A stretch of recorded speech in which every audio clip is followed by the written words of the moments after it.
As we begin today's broadcast of Atlanta's Marathon Weekend, we'd like to take a moment to remember Jeff Galloway, who passed away this week. Jeff was Atlanta's own 1972 Olympian and the very first winner of the Peachtree Road Race. But his greatest legacy wasn't the races he won or how fast he ran, it was how many people he welcomed into running. Through his belief that everyone belonged in the sport, he helped millions of new runners find the courage to start, to take walk breaks, and to discover that this sport could be joyful and sustainable. If you're standing on a start line this weekend thinking,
row on the women's side.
O'er the ramparts we watch were so gallantly streaming, and the rockets' red glare, the bombs bursting in air, gave proof through the night that our flag was still there. Oh, say does that star-spangled banner yet wave o'er the land of the free and the home of the brave? Ladies and gentlemen, let's give it up for Arsley one more time. Now, let's meet some of our top athletes in our men's field.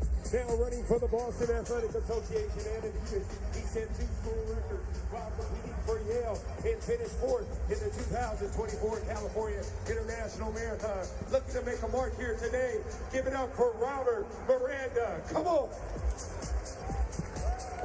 Next up, as a dual citizen of the U.S. and Great Britain, he won 2022 NCAA cross-country title and is a 3-time under-23 European champion. Now competing for the USA, he makes his half marathon debut today, and a lot of American running fans can't wait to see how he does. Give it up for Charles Hicks. Come on. A 2-time runner-up in highly competitive Houston Half Marathon. He finished in the top 20 at the recent World Cross Country Championships. A 7-time All-American out of Iowa State. He's shown that if he's on the starting line, he's the threat to win. Ladies and gentlemen, let's give it up for Wesley Kiptoo. He ran his half marathon debut this January in 59 minutes, 57 seconds, just 2 seconds shy of Hillary's best. 2023 Pan Am Games gold medalist at 10,000 meters. Give it up for Isaiah Rodriguez.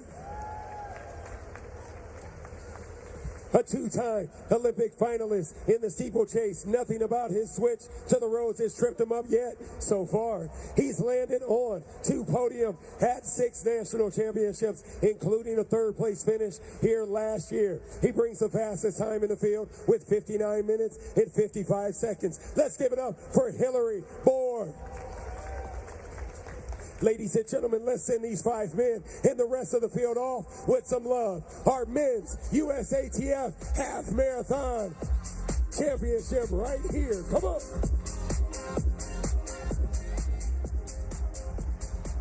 Remember, the commands will be runner set. When you hear that horn, that's when you'll take off.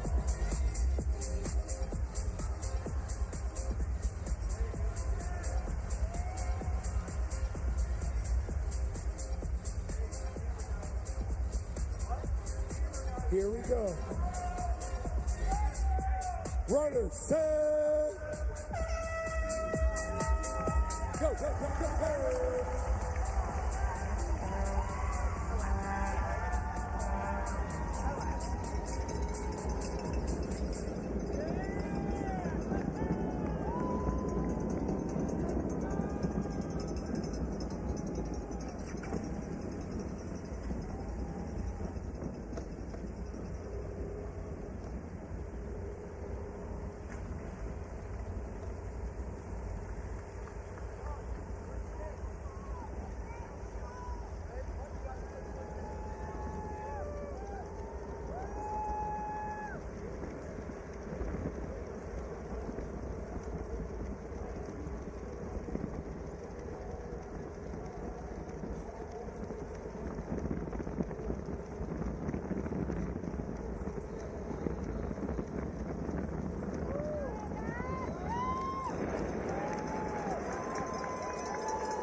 Association and Adidas. Let's give it up for Megan Taylor. Come on. Next up, the 2024 Big 12 champion at 5,000 meters. She's the reigning USATF Marathon champion after winning in her debut at the distance last December. Despite just falling short before the finish, she said, "I just need it to be over." She said that later. Let's give it up for Molly Bourne. Come on. Next up, a three-time Georgia State High School champion out of Fellowship Christian in Roswell. She's the fastest woman in the field with a personal best of 1 hour, 7 minutes, 35 seconds set at this race last year. Formerly with Atlanta Track Club Elite, she's been runner-up in 5 USATF championships and looking to notch a winner in her homecoming today. Give it up for the one, the only, Emma Grace Hurley. Next up, a two-time USATF champion at 15K, 20K, ran the second fastest marathon by an American woman last year, 2 hours, 22:56, representing U.S. in the World Championship Marathon. Erica Kim, come on. Last but definitely not least, she took 2 years away from the sport, then pulled off the biggest surprise, 2024 Olympic marathon trials by finishing fourth, just one spot off the team. Since then, she's been at the top of American women at Boston, placed 8th of the World Championships at 25. Welcome, Jess McClain. Come on.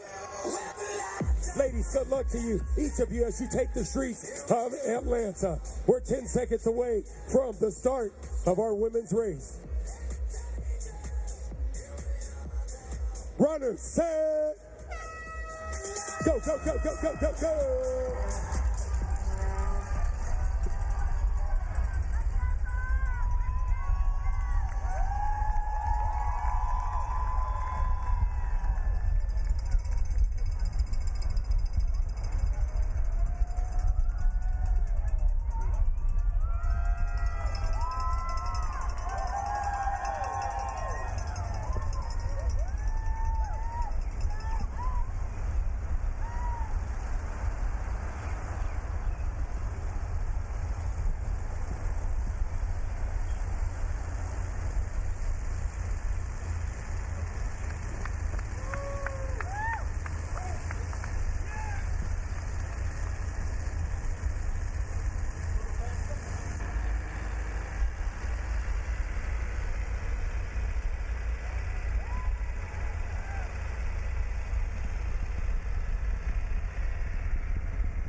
Good day to you and a belated welcome to the 20th running of the Publix Atlanta Marathon Weekend. We are focusing upon the elite half marathon today, which incorporates the USATF Championships for the half marathon.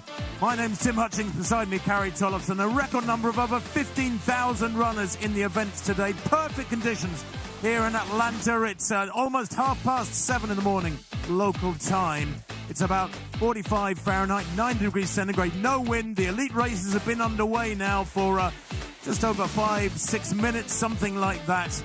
And with big prize money up for these elite athletes, we will be focusing upon those races. But you can see the scene here as we get ready for the second wave, Wave B of the masses. 1,300 will be heading off in that wave. We shall join the elite races very shortly after one or two technical hitches here in the city of running. But you haven't missed much. The great racing is coming up for the elite men and women, Carrie. Yeah, I'm super excited to see this USATF National Championship underway here. We have some awesome athletes, but 15,000 people have been here racing all weekend. What an awesome way to start this weekend in Running USA. Absolutely. Left a picture, you can see the men's field, which set off at 7:15, so about 14 minutes ago now, or at least they were due to have done. They actually got underway a little bit late. They've been running for just over 8 minutes, the men, and the women 3 minutes behind. The rider picture there, you can see two very different races. The women's pack, what, about 10 or 12 strong, maybe more. And in the men's race, well, you've got Wesley Kipto and Hillary Bohr pumping out a very, very quick tempo there. And they've left behind, Carrie, in the space of, what, about 3 kilometers, 8.5 minutes on the clock now for the men. In the space of 3 kilometers, they've created a huge gap between themselves and the chasing pack, which includes so many big names. Oh, yeah, we're looking at Graydon Morris here on that chase pack. He's really working up these hills. You know, the first 5K of this course is very, very hilly. This whole course is up and down, up and down. But, yeah, this is the thing. Jack Mullaney, the coach of the Hoka Northern Arizona Elite Group, he said he was going to advise his athletes to kind of pull back a little bit in the earlier stages. They saw the race last year and how people that pulled back did a little bit better in the final stages. Well, Wesley Kipto is the guy up front with Hillary Bohr, and that's one of his athletes. So we're seeing these two yo-yo back and forth. Hillary Bohr was the third here last year. Wesley Kipto, sort of newer to the roads, but he is a new American citizen in 2025. Yeah, so really exciting day for him to maybe win his first U.S. championship. Quick reset. The men have just gone through 5K. The technical hitches here have caused a little few lumps and bumps in the road for us sitting here near the start and finish line. Wesley Kipto 14:21 with Hillary Bohr there. And as you can see, the rest of them already some 18 seconds or so further back, 18 or 19 seconds further back, including a Morris, Charlie Hicks, Reed, Ahmed Muhammad, and Sam Chalanga. It's a big, high-caliber pack there, but I'm astonished, Carrie, that they've gone out so cautiously, because 14:21, well, that represents around a 61-minute tempo. It's not like they're lighting up the roads, that opening pair, that leading pair. But, you know, we talk so much about time, and I think a lot of these athletes, and actually Charlie Hicks, he's the guy right there, the blue shorts with the orange on his top, kind of now tucking back in. But he is making his debut here over this distance. Yes, we know he is a sub-2:10 guy on the roads now for the marathon, but he's coming back down in distance and running today. And he always talks about competition. Throw the time out the door and start to just go out there and remember the old ways of just competing. So, you know, he's got to keep an eye on what's going on up front, not get them too far away from him. But at the same time, it's all about top 3 today as well, making that world team, and then obviously winning a national championship. Well, it is a high-caliber field. Let's take a look at it. Hillary Bohr and Wesley Kipto, funnily enough, are out front. These are some of the top names. Charlie Hicks with that super-fast 10 miles last year in April in Cherry Blossom 45:14. He ran there with an American record being set in second place as he wasn't eligible. Isaiah Rodriguez, he is one of the favorites today. One of 2 men who's run under 60 minutes for the half marathon. And Ahmed Muhammad, well, we believe he's worth a couple of minutes quicker than that PR of 61:03. But this city is renowned for its fabulous racing, whether it's men or women.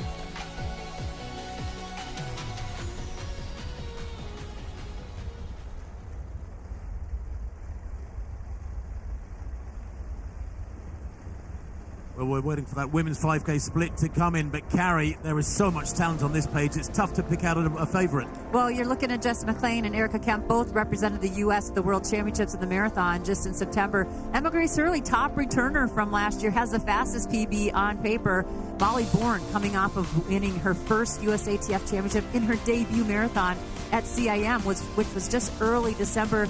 And then we have Megan Saylor. Megan Saylor is coming from Boston. She's sort of newer to the roads, but in the last year, she's really taken to it and done very well at the USATF circuit. And Baruch Degefa. Baruch has been around for a long time. She has been on the roads as a marathoner. She's coming off of a third-place finish at Houston Marathon in January. And look at this pack, Tim.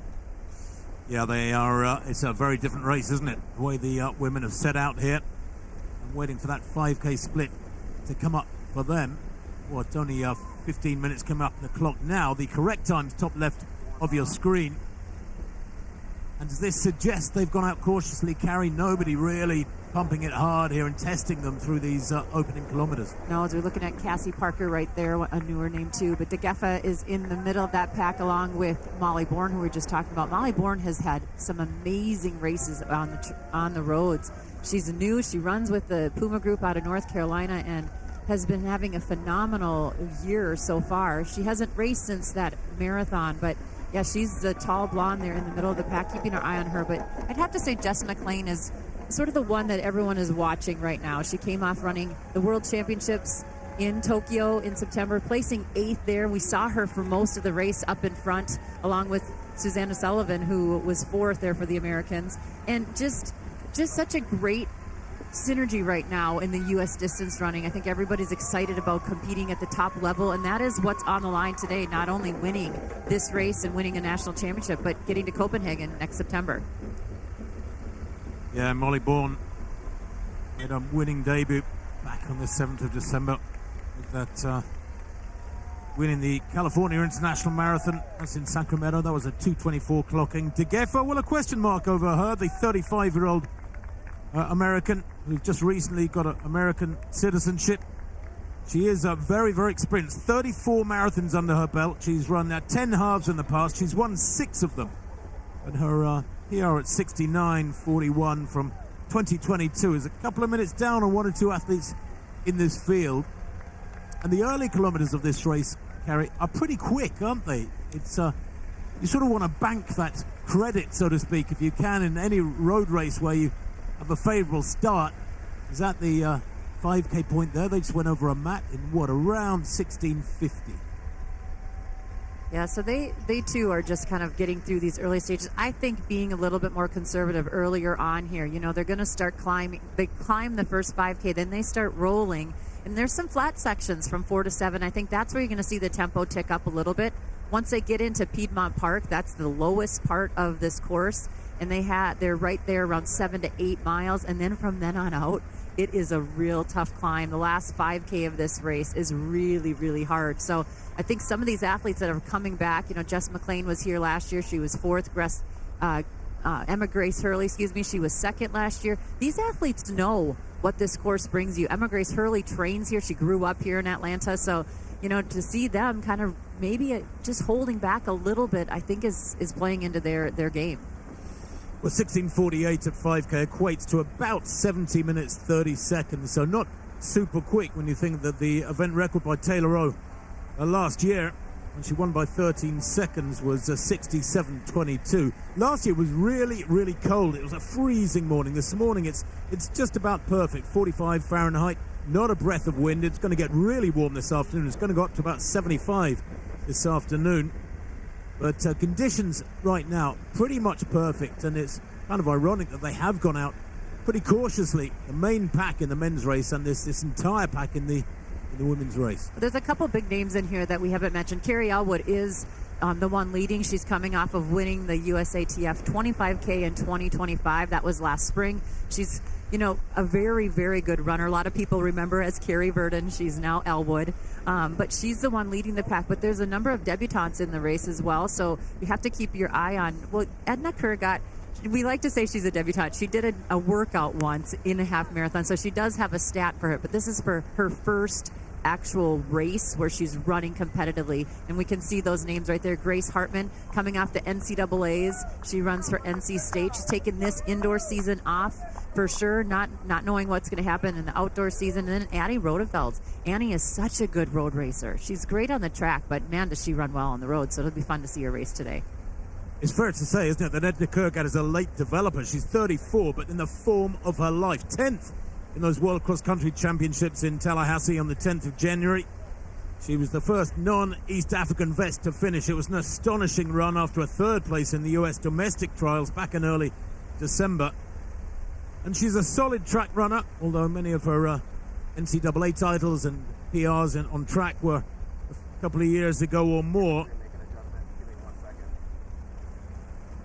But there's big prize money up for grabs here, Carrie, today. $20,000 for first place, over $110,000 in total. And I think, you know, these athletes are looking forward to racing here. If you want to go and have a sort of point and press super fast time, you go to one of the big European races, which are very, very flat and fast. You go to Houston in January, and one or two of these athletes did run Houston, some 6 weeks or so ago.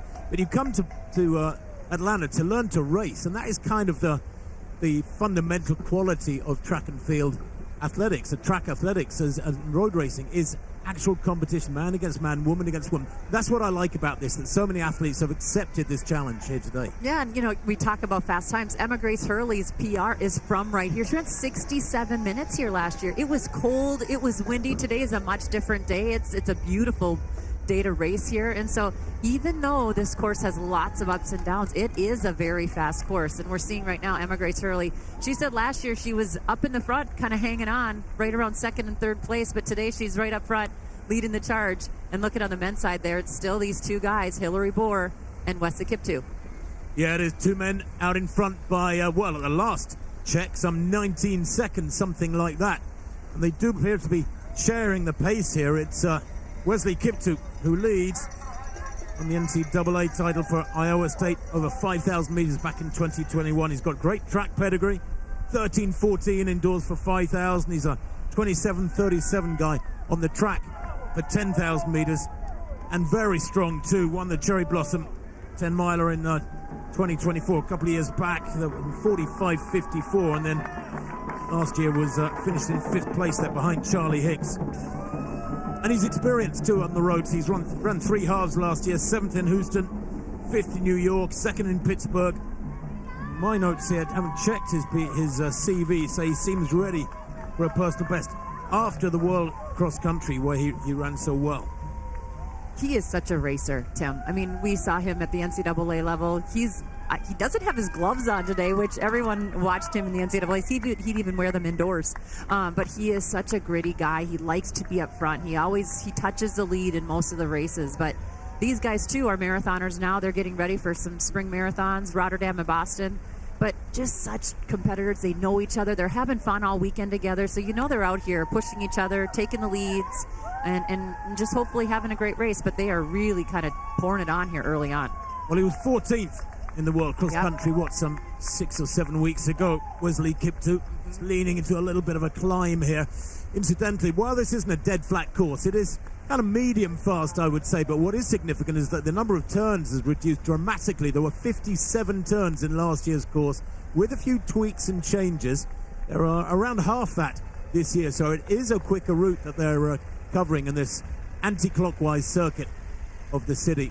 And Hillary Bohr, well, 3rd here last year in 60.59, but he is a sub-60 man. He ran 59.55 for 3rd in New York in March last year.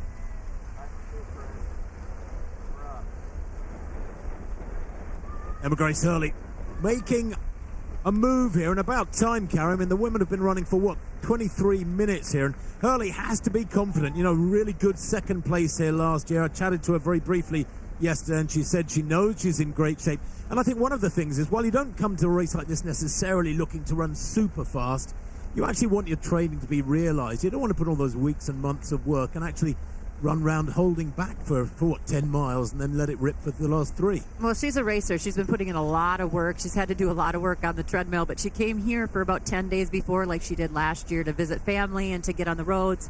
And she's really been having fun. She said she's really excited about today to race. She likes competition. She's been second or runner-up at USATF Championships 5 times. And since 2024, she has just been consistent every time she lines up. So she's really taking to competition. She knows how to compete, when to push. And right now you can see that she's using these lower miles, or the ones where she can actually work on the downhill and the straightaways to really put some moves on. Yeah, and Kurgat responding to that too. It's nice, isn't it? It's sort of woken up the pack. I guess for about 20 minutes they were easing along, maybe just a little too comfortably, and now they're beginning to work harder, and it's splitting it up pretty quickly, isn't it? Now that she's turned it up a couple of notches. Well, it's different. All these ladies have just different backgrounds, right? So Emma Grace Hurley is more, she sticks to the roads a little bit more. Edna Kurgat coming from the World Cross Country Championships. And then Jess McLean, she too was coming from the roads, but she just did a couple track races to prepare for this. She ran a mile and a 2 mile against some high school boys in Arizona, and she's been feeling good. So she's got some zip in her legs, which is a little bit different for her when she's training for marathons. Well, there wouldn't be zip in anybody's legs without sponsorship. And I can tell you that Publix is excited to support health and wellness in the community as title sponsor of the 2026 Publix Atlanta Marathon Weekend. Happy running from Publix, where shopping is a pleasure.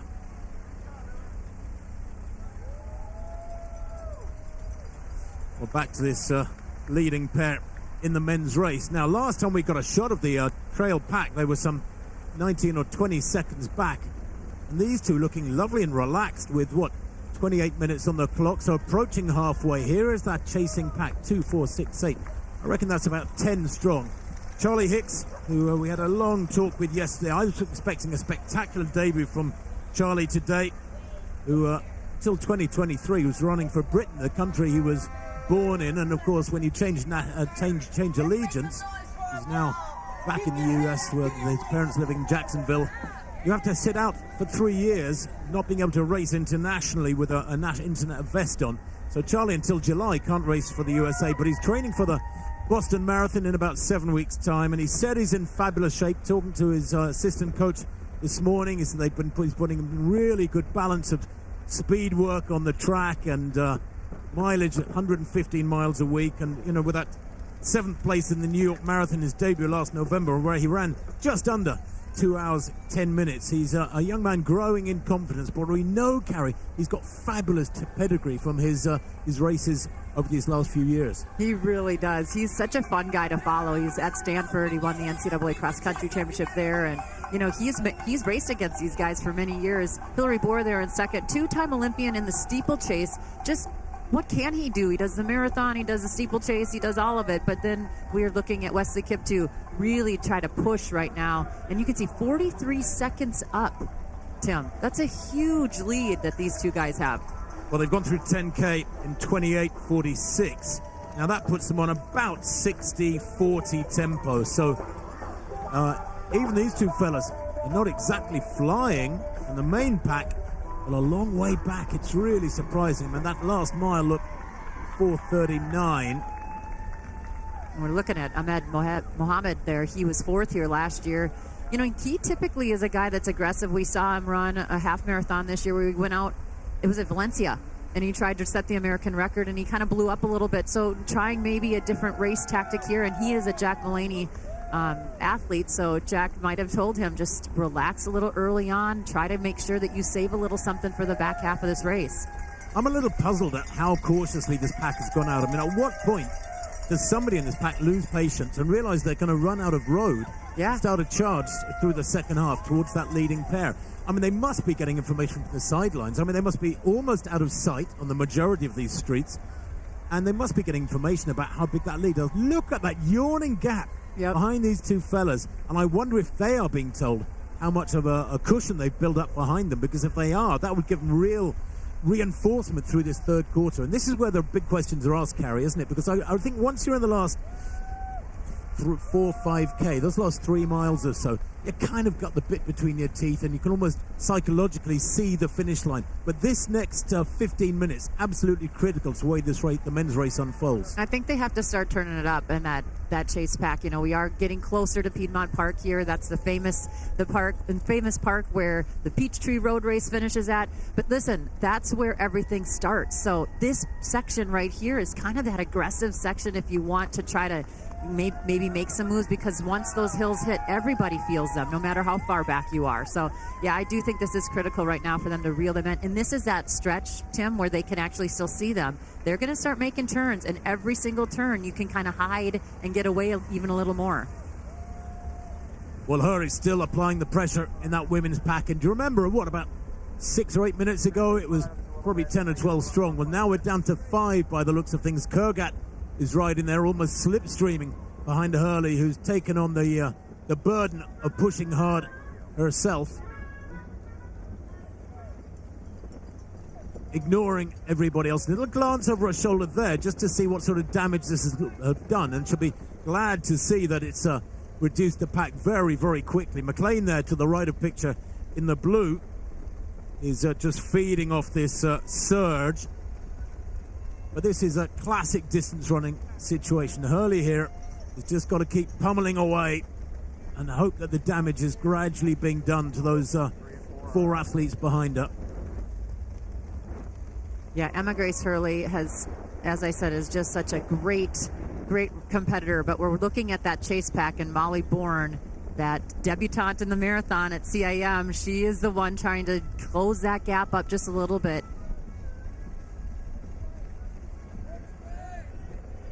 Well, the women are not that far away from the 10K. Remember, their 5K time 16:48. Surely this second 5K split will reflect quite a significant acceleration.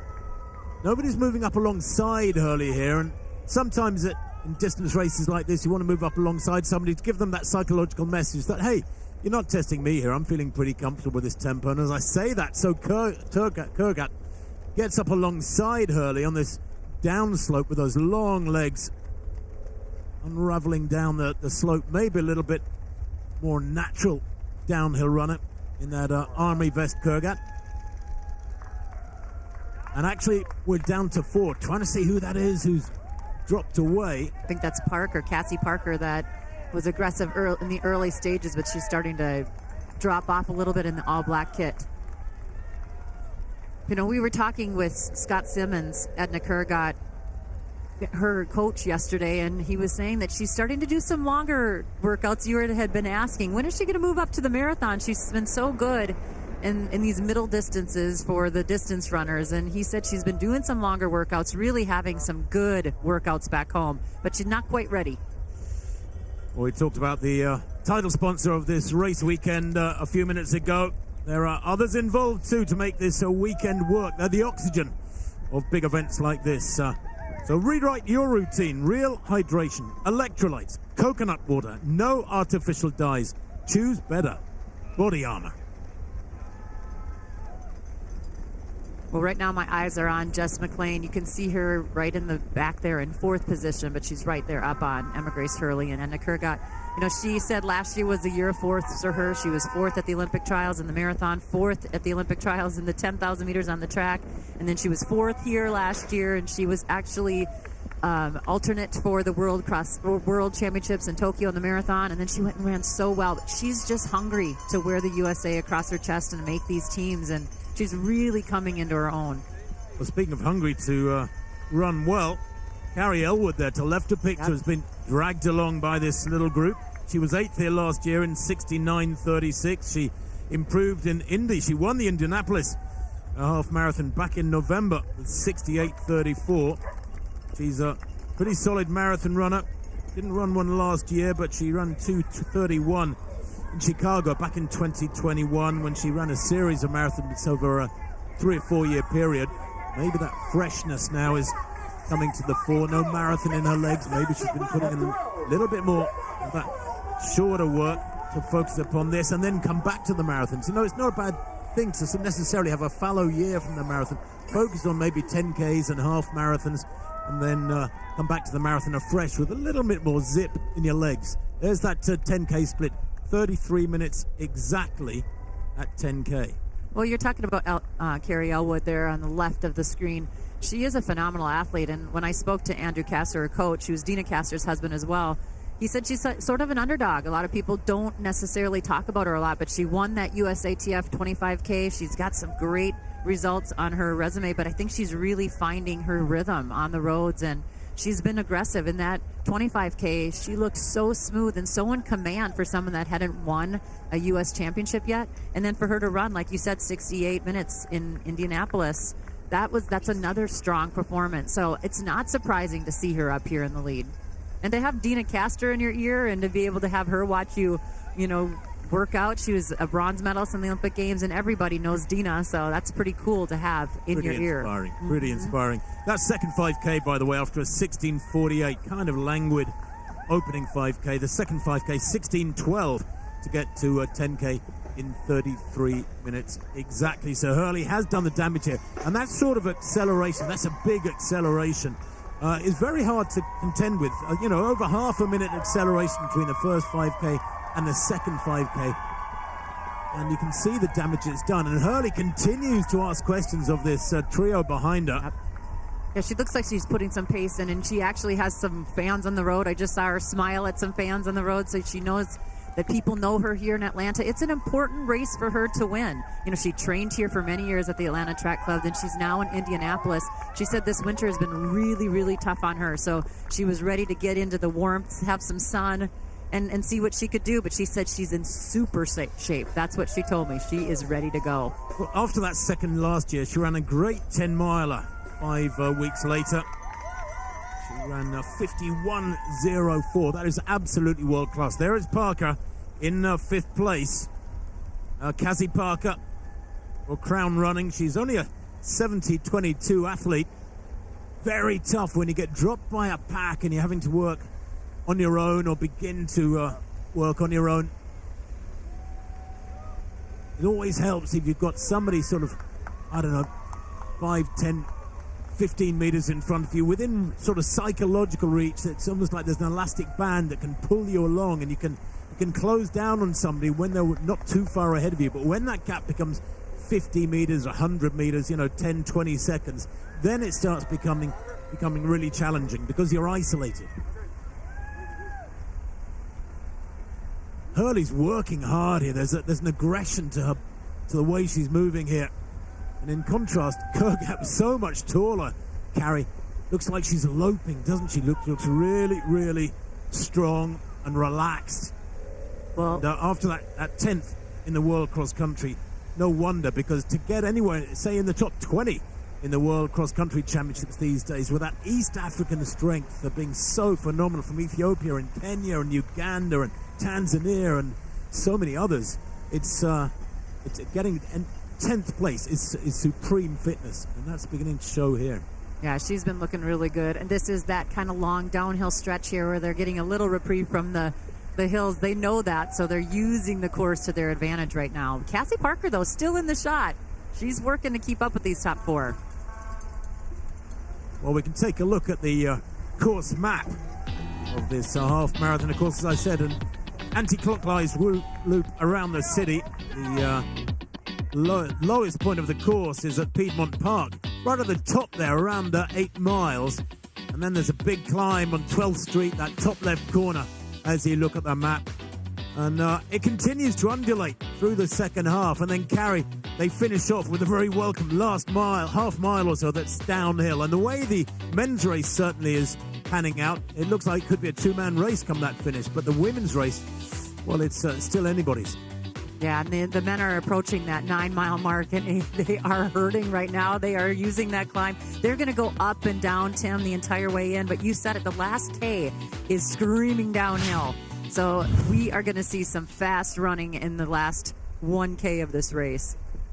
I just wonder if anybody is telling that men's pack how big the gap is in front of them. Well, I just saw them take a look back, and they took a long look back. Yeah, well, they probably can't believe what they're seeing. I mean, 41 minutes on the clock.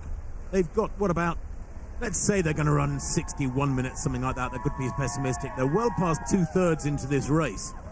These two fellas are working together. I don't know. I haven't seen them talking to each other, but they look to be working together. Sometimes you don't need to talk or communicate. There's just this sort of body language and having the company is enough. But Hillary Bohr at the moment tucked in behind Wesley Kiptoo in those pink arm sleeves. And it's Kiptoo who's doing all the hard work and has been for a little while now, the 26-year-old. He was 14th, remember, in those World Cross-Country Champs, and 3 great halves last year. He's feeling comfortable with this distance. And I sort of really admire this aggression, Carrie, that has gone from the gun. You know, they were pulling away after 1 or 2 kilometers. And I always think front runners deserve their reward. I'd like to see these two fellas, one of them, come away with the win here today. Everybody else has been running super cautiously. It's bizarre. Yeah, they are way back right now, that chase pack. And these two are ones that we know are aggressive. So I'm surprised to see the lead pack let them get so far out. I mean, Hillary Bohr has shown us time and time again. He's an 8-time USATF champion. He's a 2-time Olympian. You can't let that guy get out of your sight. But now if you just saw in that last shot, you could see the pace or the chase pack just start to climb up that hill. They're going to have to work hard, not only for this course, but they're going to try to have to reel these guys in. And I don't think these guys look like they're hurting at all. They look good. And they're both in marathon training right now. Well, we're hearing that Mohammed and Hicks are pulling away from the chase group. So maybe they've realized that they're in danger. There it is. Mohammed pushing on really strongly here. That's Ahmed Mohammed, the 28-year-old, best of 61.03. He ran there when he was 4th here last year. He arrived with a PR outside 63 minutes, and he improved over 2 minutes for that 4th place last year. And Morris moving nicely now too. Now, Greta Morris coming off of a great indoor race. We ran 13:36. He said he was okay with it, but that has to help as he's getting ready for these longer races. Well, he's a prolific racer, Graydon Morris. He raced so much last year, from 1,500 meters to 10,000 meters, but he was only 36th in the US Cross Country Championships in Portland last year. But these pictures are significant now. Mohammed beginning to apply some pressure on that pack, and he has pulled it apart. Charlie Hicks has covered the move without too much trouble. But here are those two leaders. Now, how big is the gap behind them? 15K, 43.25. I'm going to keep an eye on that, Tim, to see how far out they are. Well, just extrapolating 15K and 43.25 is about 61.10 tempo. So they have stuck pretty steady, this leading pair, and they're 36 seconds back. That is a huge amount of ground to make up in, 6K? But they are closing a little bit. They were further back at 10K. So here we go. They are starting to move a little bit. You can see Mohammed there. He's definitely trying to push that a little bit, and he's asking for help from Charles Hicks. Charles Hicks, as we mentioned, this is his first time running 13.1, but he looked so good when he ran the Cherry Blossom 10-miler there. You said it, Tim. He won. He would have set the American record had he had the eligibility to do so, but he really waited in that race. He waited, and then when he needed to shine, he put on a killer kick. So these guys just have to keep thinking about what's going on in front of them, try and reel everybody in and work together, and you can see that they're trying to do that. Well, Charlie Hicks at the moment is feeding off Mohammed's aggression. Said yesterday when we were talking to him that he's done with track. He just loves cross-country, loves road racing, loves the distances, and he's made some pretty strange decisions, although he's coached by Jerry Schumacher, one of USA's most experienced coaches. Lives in Eugene, sleeps in what is effectively a little oxygen tent around his bed. He was explaining to us with a sort of sand belt that flops around his waist when looks like an astronaut. Sleep at night. Yeah, it's just weird. But to go from being a good 5,000, 10,000 meter runner on the track and then producing a wonderful 10 miles, but actually going straight to the marathon as he did in New York last November without a half under his belt was an unusual decision. As we see that leading pair of men now leaning into another little upslope. They've got a massive gap, 36 seconds at 15K. And the women's race, still Hurley doing the job. But Hurley and Kurgat, just a little bit of distance now on Jess McLean. I know it doesn't look like much, but any type of distance like that, it starts to wear on you mentally. And then we see Elwood, I believe, still in fourth there, trying to hang on as well. But have we mentioned that Hillary Bohr didn't even know if he was going to race until actually this morning? I mean, he was willing himself to do that, but hit his shin really. That's a great point. Yeah. We talked to him yesterday about it. The wind blew his car door when he was opening it. It caught it, took it out of his hand, smacked into his shin really hard. That was 12 days ago. He's had to have x-rays and a CAT scan, and it showed no serious damage. But he said he hasn't been able to train hard. He's just jogged Deep for the last bruise. 10 days. Now, I'll tell you what, if he wins this here today, and in any case he's going to have a good run, a lot of people are going, the last 10 days. I mean, what can you do in the last week before a major race like this? You can only mess up your fitness. You're not going to get fitter in the last 10 days. No, but you can polish it a little bit. Yeah, but he is training for Rotterdam, too. I mean, obviously, this is a huge tick on his. He wants to tick this off, but this is also in prep for a big race coming up in about 6 weeks' time. So, yeah, that was a hard hit for him, but he said he's been really fit. And sometimes those moments of rest do wonders for you. You know, we forget as athletes, rest is a good thing. Well, these two are absolutely locked together. We spoke to Scott Simmons, the coach of Hillary Bohr, yesterday. He said he knows he's in great shape. He thinks he'll go well here. But Mohammed, look, write a picture. This is the battle for third and fourth. At the moment, Mohammed, who has done all the aggressive running this last 10 minutes or so to break away and break up that second pack, is easing away from Charlie Hicks. And I'm a little surprised to see this. Mohammed, who was 46th in the world cross country back in early January, does have the credentials, real pedigree, 27:03 with 10,000 meters on the track last year. It was a personal best by over 50 seconds. He's looking lovely and relaxed, isn't he? But have these fellas misjudged it? I think they meant well run out of road here, Carrie. Yeah, he said his build hasn't been great, but the last month has been good, and his goal was to come in here to win. He believes he can do it. He's a little further back than maybe he wants to be, but he still has that belief. He said he's been studying the course, re-watching the races.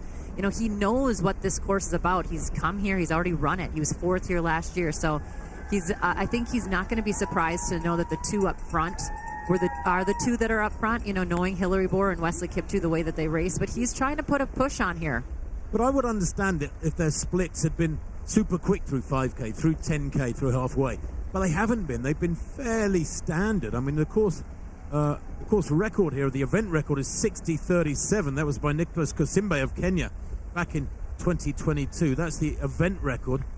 But it's not like they set out at something almost suicidally, intimidatingly quick through the first 5K or 10K. You know, they were never on quicker than about 61-minute tempo.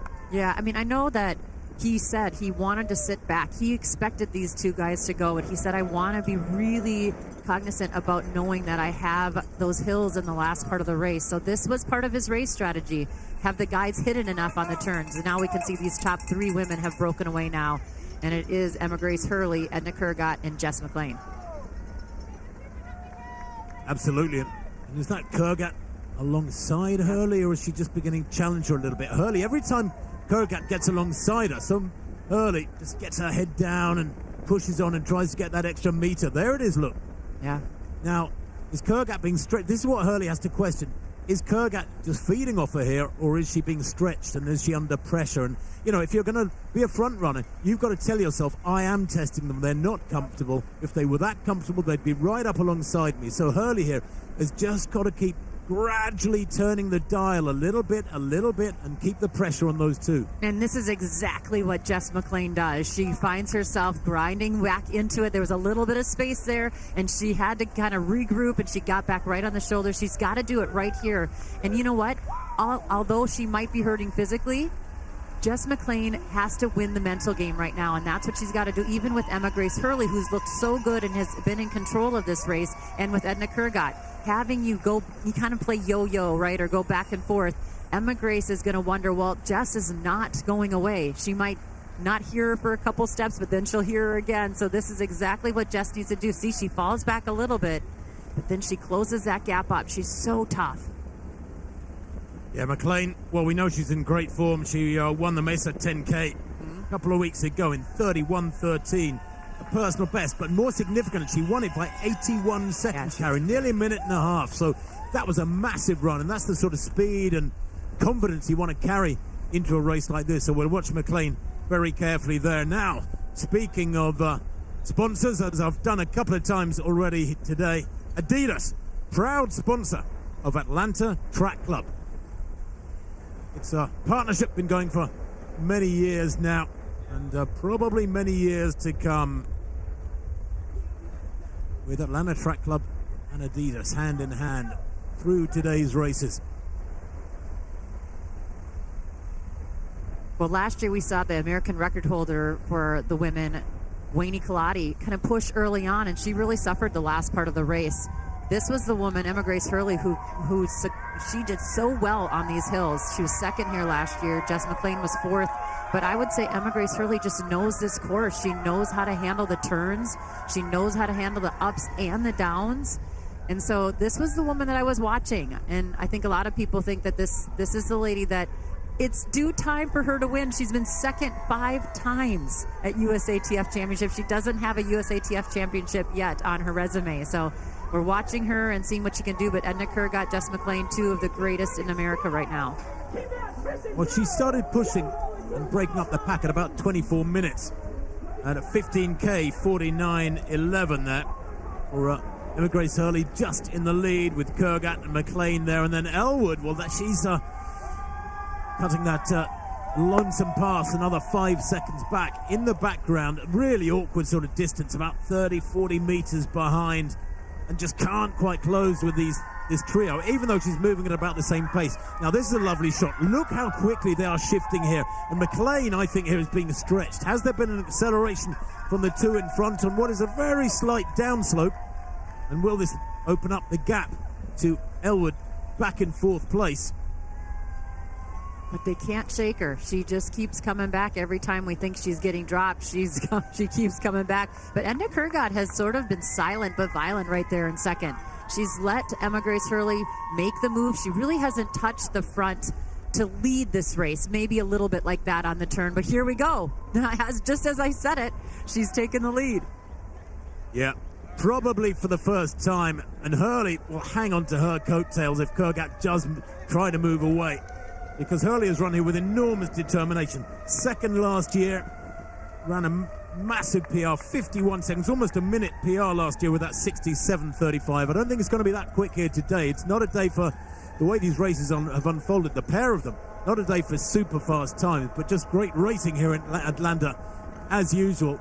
And now McLean is struggling back in 3rd place. That gap is just growing a little bit. It's about 6 or 8 meters now as Kurgat challenges Hurley, and Hurley is kind of slugging back everything she's been given. She's giving back to Kurgat and saying, I can match you with this. So almost making contact with each other there.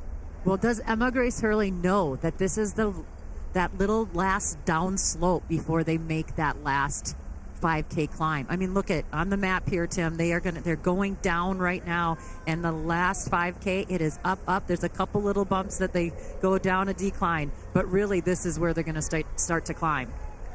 It's going to hurt. It's going to hurt, and McLean here is hurting. Oh, she's closing up on this pair a little bit. That's great running from her. I'll tell you what, the Kurgat, I mean, both Hurley and McLean, they're in the dark glasses, know that Kurgat is in fabulous shape. And, you know, when you're in good cross-country shape, and it was a pretty flattish but undulating course in Tallahassee, when she was 10th in the world cross-country, Kurgat must have got a massive injection of confidence running in that USA vest and placing so highly in front of most of the best cross-country runners in the world. And now she's beginning to lean into these little upslopes, negotiates that right-hand turn very comfortably. A lot taller than Hurley, but this is a wonderful clash between this pair, neither of them giving any quarter.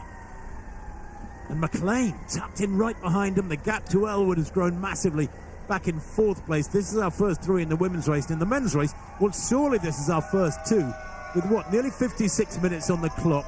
We think they're going to run around 61 minutes, something like that. So about 5 minutes to go. They've got just a long mile to go.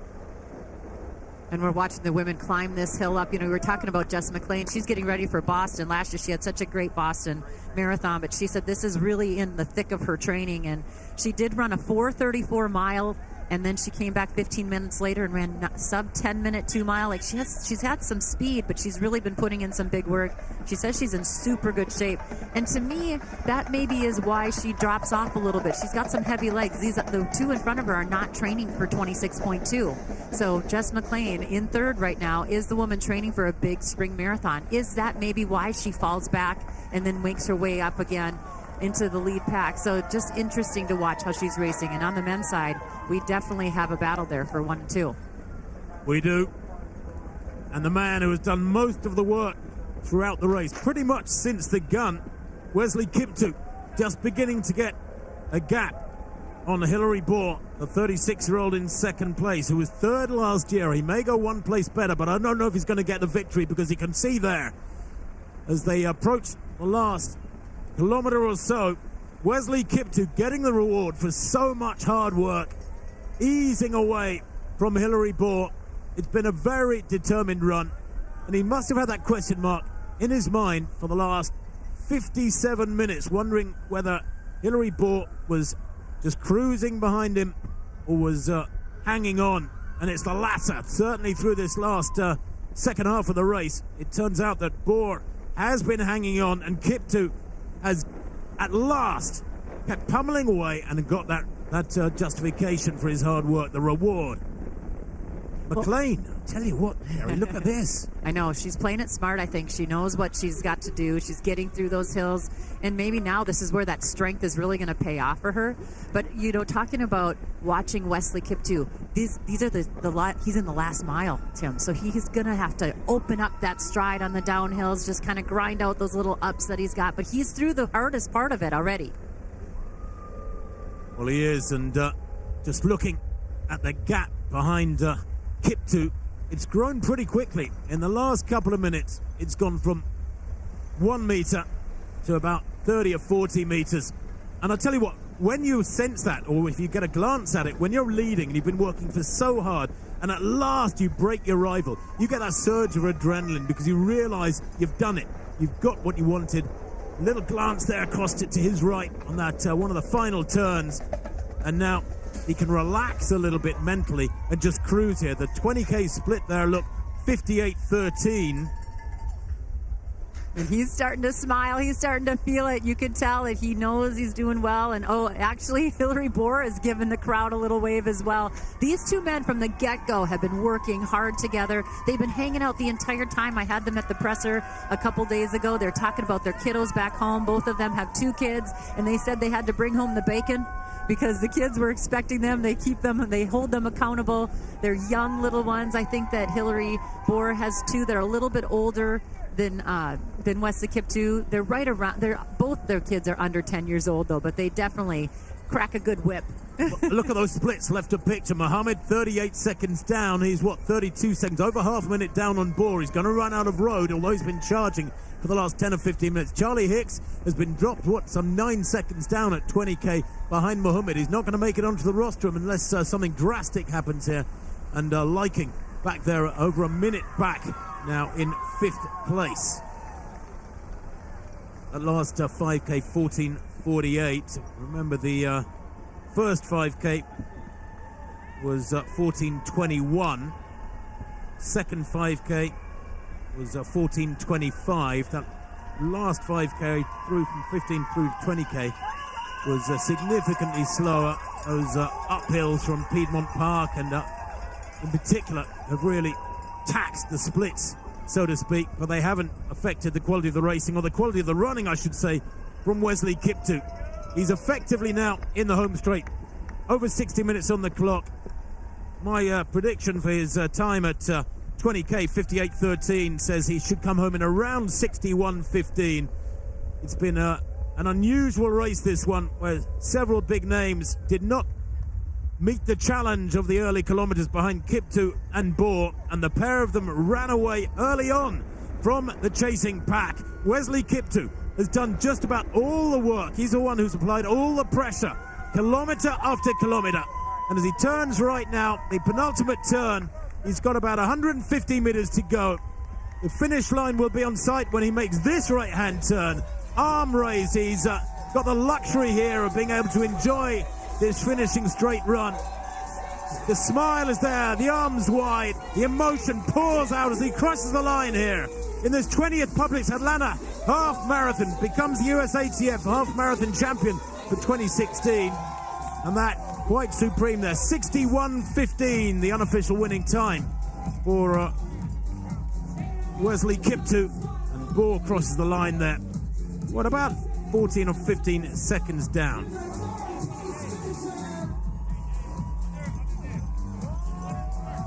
Mohammed coming home for a third place. He worked hard to break Charlie Hicks, and that's not easily done these days. He will be delighted with the way he's handled the challenge from Charlie Hicks, and makes it onto the rostrum in a great celebration there from these three. Look at these guys. They are so pumped. Those three can go to Copenhagen next fall and represent the U.S. as we see Charlie Hicks in his debut half marathon, finishing in 4th there. But look at the smiles there, Tim. Pretty awesome. Well, Charlie's a smart fella, isn't he? I mean, you could call this a baptism of fire as he finishes a long way behind that trio who, as you rightly point out, will they accept the challenge, go to Copenhagen, Denmark in September for the World Road Running Championships half marathon race. But Charlie Hicks, his eyes now focused very much upon Boston in 7 weeks' time. Robert Liking, brilliant 5th place there, 62.21. Aidan Reed in 6th, 62.22. As the Stars and Stripes are held aloft. The significance, of course, not lost on anybody here. Those fellas are in the team. Sam Chalenga, they're just finishing his race. He's been here before. He has been so good for so many years. Robert Miranda. Sam Chalenga in 9th place, 62.49. Rob Miranda, 63.01, Yep. 10th. Looks like Cole Sprout, Graydon Morris were right in front of Sam Chalenga and Robert Miranda there. But wow, gutsy move up front with Hillary Bohr and Wesley Kiptoo, taking it out early on, really putting the pressure on early. Those two working together. Definitely didn't know how it was going to go, but they had the strength, and you said it, the time wasn't super fast for them. They just were aggressive. Well, no, but that's right. But what I loved about Wesley Kiptoo is he knew he was strong. He ran 2:08 in Boston last year, 2:09 in Chicago last October. He has that marathon runner's toughness and strength, and he wanted to make it a test from the gun. He didn't want it to become a burn-up over the last 5K. So he engineered the race the way it rolled out, exactly what was best for him, and he came up with an impressive win. All right, well, look at this here. We have something going on the women's side. Jess McLean making a big move on this incline. You can see it. This was a little bit ago. Yeah, a couple of minutes ago. McLean, who was just tucked in behind Hurley and Kurgat for, 10 or 15 minutes, and we thought maybe she was struggling at times, but she has made a move. She's tested them both, and Kurgat hasn't been able to respond, and this is quite a shock. Hurley, well, she's led for most of the race, and was tucked in behind McLean. But here we go live now. 71 minutes on the clock. They've got probably about 9 minutes of running to go. And McLean, Carrie, taking it to them and taking it away from them. Are you surprised by this? Not at all. I mean, just to see the way that she was fighting back. There were some moments where I wondered if she was feeling okay, but it might have been that she just wasn't answering the call of a surge, just kind of having more even stats. And, for her, it's always about how she finishes and how she does it with a smile on her face. She's always happy out there. She said her husband had to run 22 miles yesterday here in Atlanta, and I said, can I help him out? She said, no, he's got to do it on his own. She is all about getting it done. She's got to get right on an airplane and get home and get to work tomorrow. She's very methodical about how she lives her life, and that's how she races as well. And she looks so good right now. She looks really in her own rhythm. And this would be big for her. She's already won a U.S. Championships. It would have been a couple years now, so this would be big for her to cross the tape and break that tape. Well, she's got the balance exactly right. Remember that fabulous win over 10K just a couple of weeks ago. She ran so fast in Boston. She was 7th in Boston in April last year, 2:22. That 10K speed, that marathon strength, and this is the sweet spot in between. And how sweet is this run from McLean? Yeah, you said it. She's been looking so good. She ran a 31-minute 10K on the roads in Arizona coming in. As I mentioned, those 2 track races that she used as a workout. She is just really clipping things off. And, she took a break from the sport, Tim, during COVID. She kind of went away from it. And she does have a full-time career. And so she really put her time into that and then started running again and really found her way back. And she's had some numerous races where she's been right in it, but hasn't won the race yet. And today might be her day. Well, she's timed it to perfection, this surge from McLean. And whether this is your first race or you've been at this for a while, Garmin smartwatch is the perfect tool to help you push to the finish line. Speaking of pushing for the finish line, McLean here, very, very smooth. Quite a high arm carriage, isn't it? But she looks nice and relaxed. Really long, raking stride has carried her clear of Hurley, who has had to let go. And second last year for Emma Grace Hurley, it looks like it could be a sense of deja vu for her. With, 63 minutes on the clock. They've probably got about almost 64 minutes on the clock. And this is the battle for second and third. And Kurgat making a little resurgence here. I think she did just take a look back to see where the athletes were behind her, and that's kind of where she was like, I got to either stay right here on her shoulder or I'll be all alone. And that's a really tough place to be, running all alone with just over a mile to go here. Well, this has been a great debut for Edna Kurgat. Whatever happens, she did have a 74-minute timing, but it was just a kind of training run in Denver back in May last year. Kurgat here will come away with so much more knowledge about this particular road race distance, but Hurley just trying to hang on to second place here. She won't want to go down in her position from last year, while McLean surely now is running to victory. And right now, we are trying to figure out what's happening here.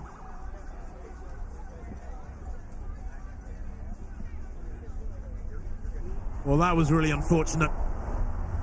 Whatever happened in that women's race. They are at, they've got about 64, 65 minutes on the clock, the women. They've got about 2K to go.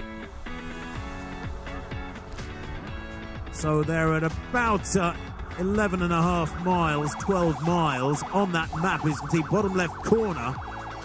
Carrie, they're coming towards the big downhill, but have they been led off course in that women's race?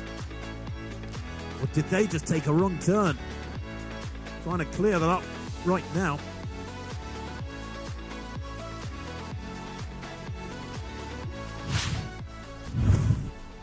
Kurgat and Hurley still battling away for second and third.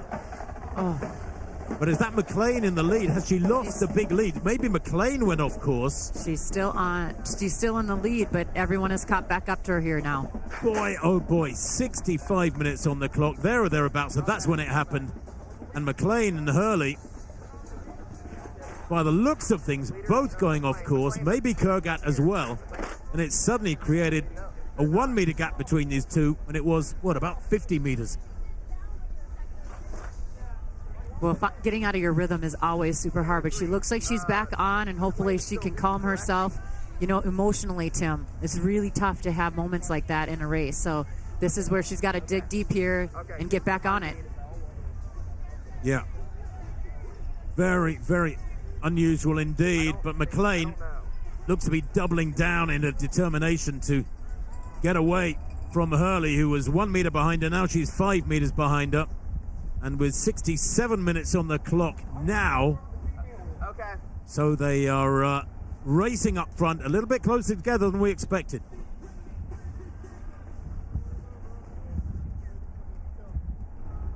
I still think McLean is leading.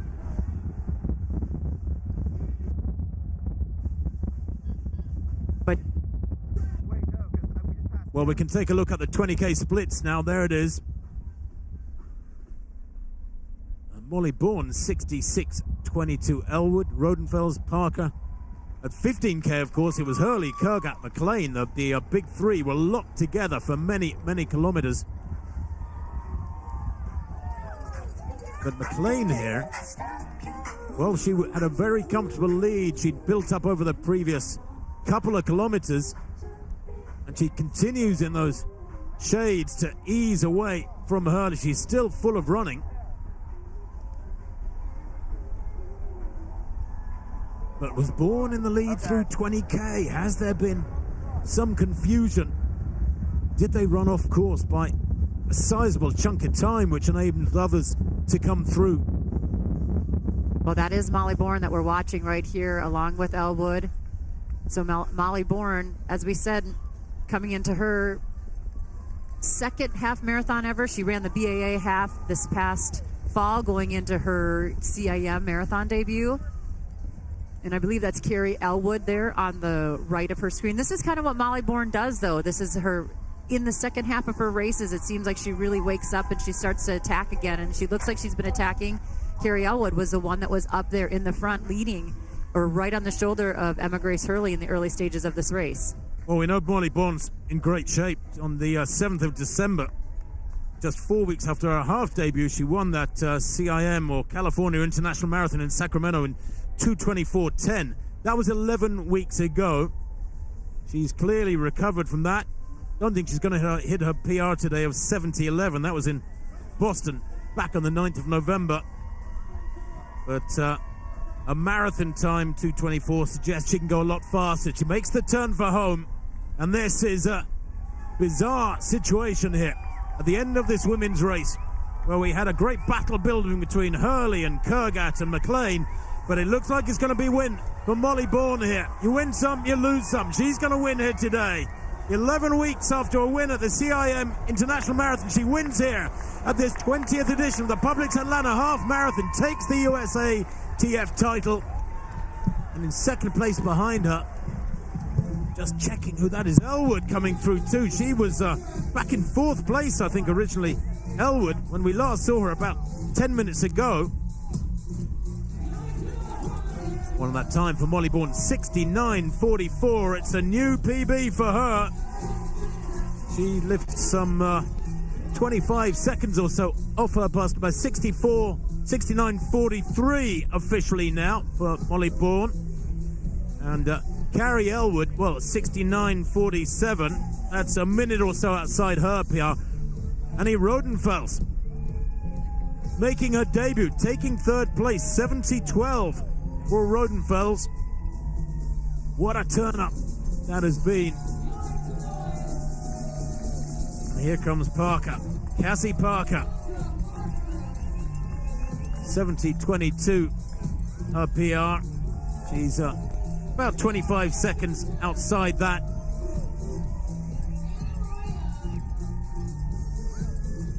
But Molly Bourne is the champion. She and Elwood and Rodenfels, if they choose to accept the challenge, can go to Denmark in September. Parker, 70:47. 5th, Costarellis.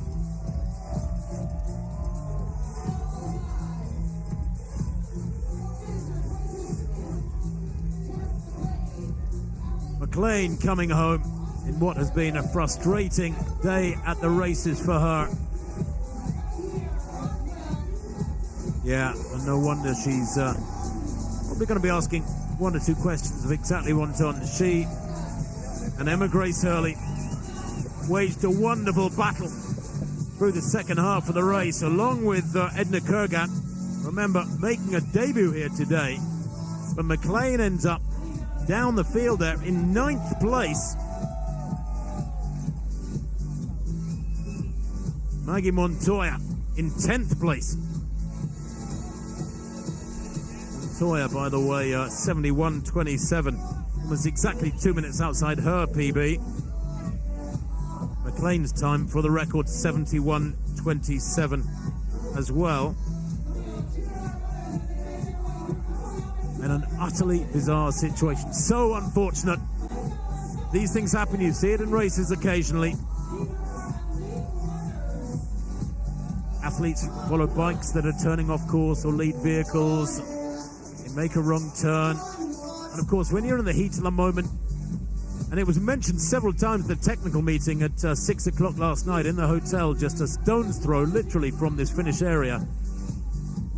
It's hard to think sometimes on your feet when you're racing. When you're in the heat of battle, you're seeing red, you've got your head down, you're laser focused on the task at hand. You don't necessarily listen to people yelling at you from behind. You don't check out that you're still on course if you're following a lead vehicle and it looks like you're on a good course, a correct course. But that was not the case today for Jess McLean. Indeed, Emma Grace Hurley down in 12th place, 71.40. Edna Kurgat right behind her, 10 seconds back in 13th place, 71.50.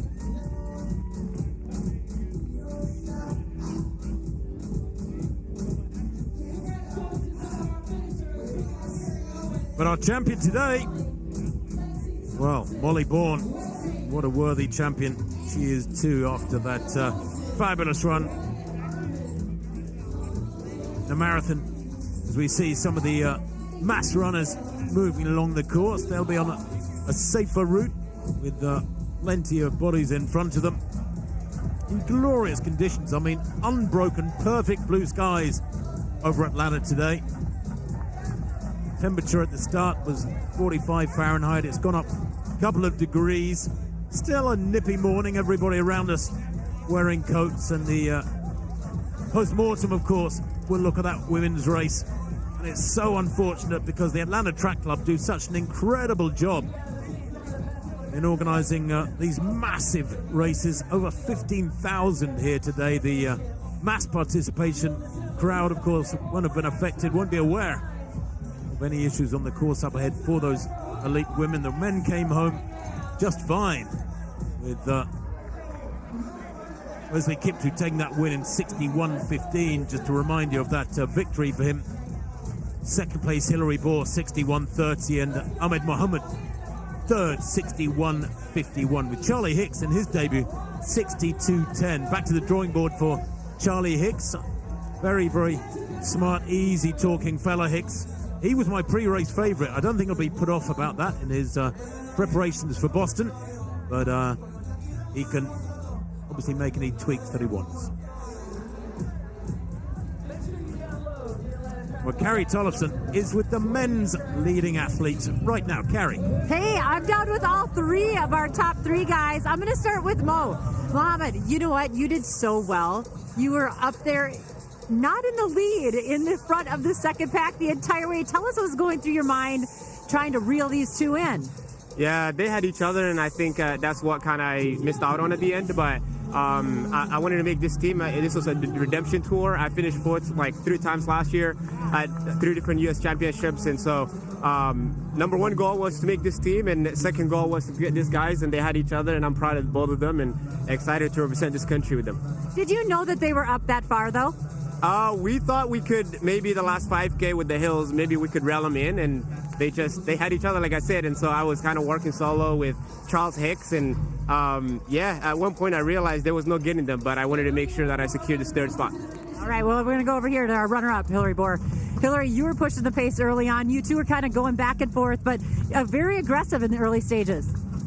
It's just, it's the way I like to race. I like to go hard and just try to race hard, not come down to sit and kick. And, you know, Wesley was really good today and fast title.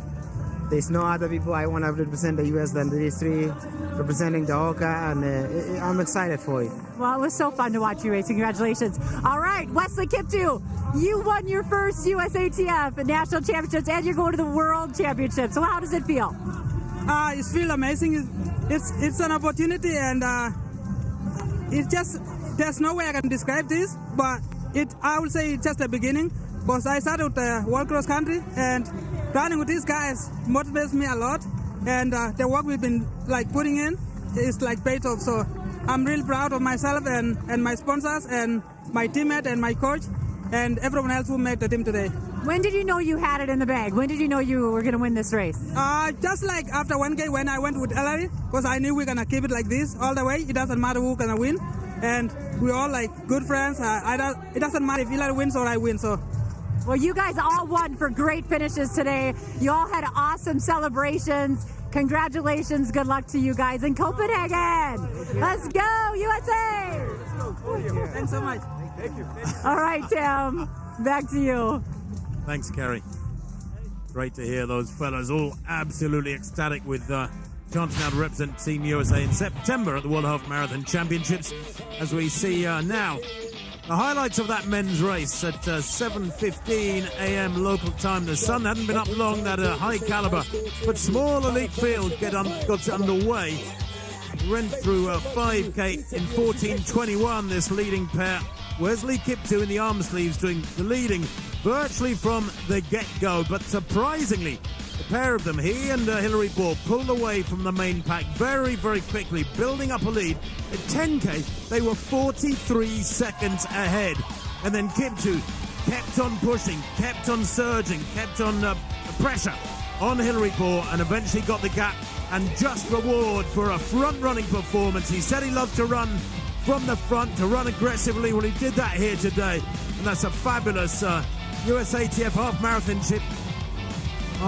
Championship. A gold medal for him, a silver for Hillary Ball, and a bronze for Mohammed there, Ahmed Mohammed.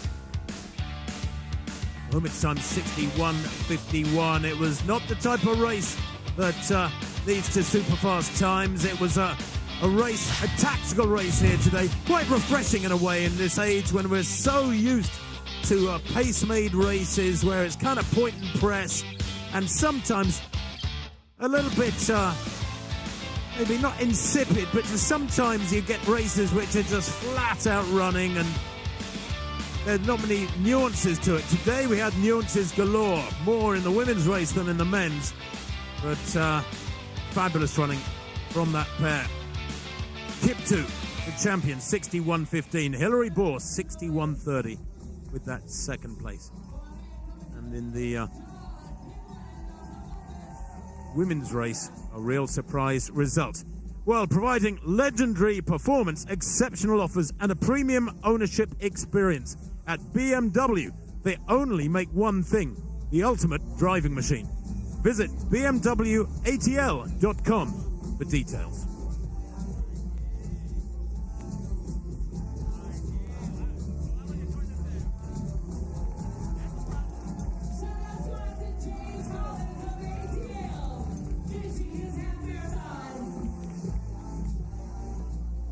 Well, the discussions will continue long into the morning. It is still only just before 20 minutes to 9 in the morning here in Atlanta, Georgia. Molly Bourne is the champion, 69:43 at the finish line. She was in 5th place at 15K. Carrie Elwood taking second here today, 69:47, some 4 seconds behind Molly Bourne. She was in 7th place at 15K, and that's where the changes took place. Cassie Parker, who was in 6th place at 15K, was in 4th at 20K. She ended up in 4th place, 70:47. So just the leading pair, Bourne and Elwood, getting under 70 minutes here today. Carrie Tollefson was going to talk to the leading ladies, but for kind of obvious reasons, they declined the offer of a chat with Carrie on camera. It was a difficult situation for everybody there in the final kilometers. But let's recap that women's race. Very, very different in the nature, the way it unfolded. Carrie, who's back with me here in the booth. Emma Grace Hurley, second last year, was determined to go one better this morning. And that's why she ran for certainly the first 15K. Yeah, she was really aggressive early on. You could see that she wanted to get out there and establish herself early on, but the women didn't let her get away. No, they didn't. Hurley kept on working very hard to try and get a gap, and she did for everybody. Eventually, Elwood there, back left of this little group, dropping away to what was 4th at the time. Elwood ended up eventually in 2nd place, but through the latter stages of the race, Hurley, McLean, and on the far side, Kurgat had a 3-way battle with McLean looking to be coming out on top. Built up a lead over Hurley. It looked to be a winning lead 3/4 of the way through the race, and then disaster struck. Every athlete's nightmare. There it's clearly she realizes, all 3 of them realized, having gone a long, long way off course. Look at that. Empty rope in front of them, empty rope behind them. The mistake realization came too late. And that was good news for Molly Bourne. She will be accepting the winner's prize money here today, but maybe we'll have a strange feeling about it. And hopefully the only time in her career and those of the other athletes caught up in that really unfortunate off-course issue, the only time in their careers. Yeah, that's a really unfortunate situation that happened, but you know, we have to give it up. Annie Rodenfelds ran her debut marathon there, finishing third today. But yeah, there's been some mixed emotions down below. But again, you know, it's amazing, Tim, to see all of the women come together. They're all down there. They're all chatting. They're all trying to figure out what happened. And they all had really, really strong races out there today. So got to give it up. Molly Bourne kept her composure. She did get another USATF championship today. She has to celebrate that. You know, it's a tough situation, but it is part of racing. Well, it is part of racing, but thankfully very, very rarely. Yeah. Molly Bourne, the champion, was 69.43 ahead of Carrie Elwood. Elwood, who was back in fourth place for much of the race, 69.47, just 4 seconds down. And in third place, the other athlete making it onto the rostrum, Annie Rodenfeld, 70.12. But Jess McLean, we do have to give it up to her. She really made a really strong move. She was yo-yoing back and forth, trying to close that gap up. And then in the final stages, she really went forward and looked really strong today. So with this disappointment today and her prep for Boston, people better watch out. They had better watch out. Talk of watching out, something coming at us down the road. Atlanta's Marathon Weekend is not the largest running event in Atlanta. That honor goes to the Peachtree, the world's largest 10K. This July the 4th, the Northside Hospital Peachtree Road Race will unite America as it celebrates the 250th Independence Day. Runners from around America consider spending the 250th here with us in Atlanta at the world's largest running party. Mark your calendars now. Lottery registrations open on April the 1st.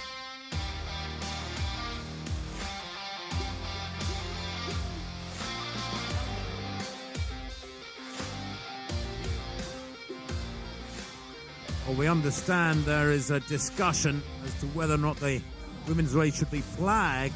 Does that mean, Carrie, the result is null and void? That would be kind of tough on the athletes who did run the correct course, didn't go off course, came home with what was to them a valid time, but actually, of course, unbelievably unfortunate for those athletes who did go off course, the first three athletes, at what we think at around 15K, 16K?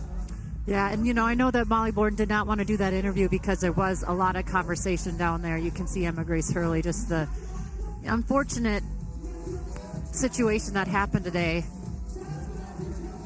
It's hard. These athletes run so hard and they train so hard for big events like this, so I'm sure there's just lots of confusion, and along with us being confused. It's frustrating for everybody. And you know what? A quick shout out for the 2,000 plus volunteers who make races like today work. It's on the back of those volunteers that races like this are rolled out.